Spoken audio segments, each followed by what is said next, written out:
నమస్కారం ఘంటారావానికి స్వాగతం. ముందుగా ప్రధాన అంశాలు. మెరుగైన రహదారులు అందించడమే లక్ష్యమన్న కోమటిరెడ్డి. రోడ్లు దెబ్బతింటే అధికారులు గుత్తేదారులదే బాధ్యతని స్పష్టీకరణ.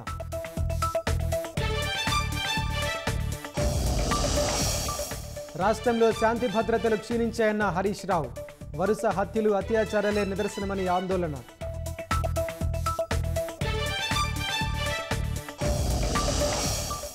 ఢిల్లీలో కొనసాగుతున్న నీటి సంక్షోభం. కేంద్రం స్పందించకపోతే నిరవధిక దీక్ష చేస్తామన్న ఆప్ మంత్రులు.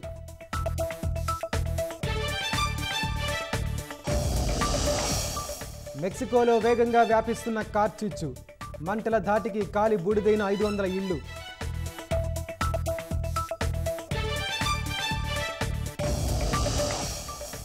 చైనాలో ఆకట్టుకున్న పైలట్ రహిత విమానాలు. గాల్లో చక్కర్లు కొట్టి సురక్షితంగా ల్యాండ్ అయిన విహంగాలు.